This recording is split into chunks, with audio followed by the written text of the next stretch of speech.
Aujourd'hui, on est avec quelqu'un de célèbre que vous connaissez. On va partir dans sa belle ville.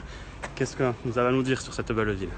Lamartine, dans une lettre à Stendhal, a écrit un jour « Pau est la plus belle vue de terre du monde, comme Naples est la plus belle vue de mer ».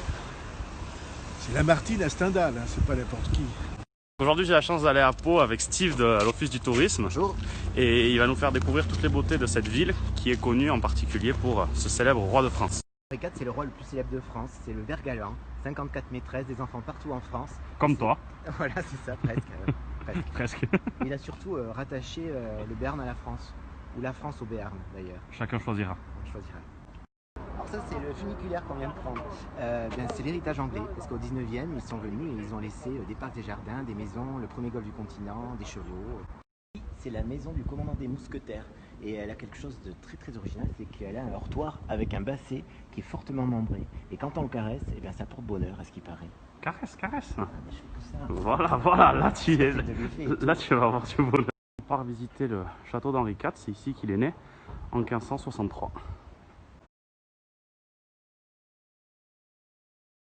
Et comment ce verso?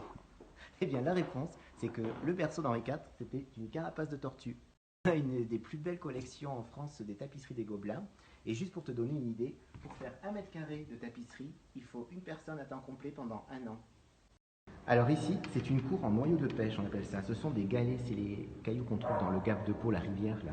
Et en fait, ils sont mis sur la tranche, comme ça quand il pleut, eh bien on glisse pas et l'eau ruisselle entre les galets. Mais il pleut souvent ici? Jamais, regarde, j'ai pas de parapluie avec moi. Qui sert pour faire le vin de Jurançon, le célèbre vin royal, pardon. Et en fait, peut-être que j'en ai trop bu à midi. Henri IV s'est fait baptiser au Jurançon. Et encore aujourd'hui, les enfants béarnais, ils sont baptisés au Jurançon. Regarde le résultat. C'est la tour de la monnaie. C'était là où étaient frappées les pièces de monnaie en Navarre, lorsque la Navarre était encore indépendante. S'ils pouvaient parler, ils en raconteraient, et notamment ces murs de cette tour où habitait le bourreau à l'époque d'Henri IV. Et dès qu'on parlait mal d'Henri IV, hop, Henri l'appelait et la culture évolue et du coup après on s'en est bien rendu compte et on a voulu dédier cette galerie aux artistes du street art. Surprenant parce qu'on se balade dans une ville chargée d'histoire, avec beaucoup de monuments, avec un château, et puis tout d'un coup on tombe sur une galerie comme ça avec beaucoup de street art, donc ça c'est vraiment intéressant.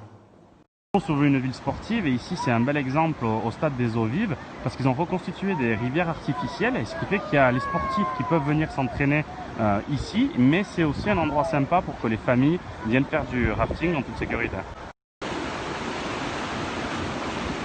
Une histoire, il y a une légende qui le passionne, il va vous en dire un peu plus. C'est la fameuse légende de la rencontre d'Hercule et Pyrène. Une histoire d'amour passionnante, flamboyante. Il y a du feu, du vin. Et des voyages. Et tout ça, il va nous le raconter dans la publication. Je parle de quoi déjà? Ah oui, des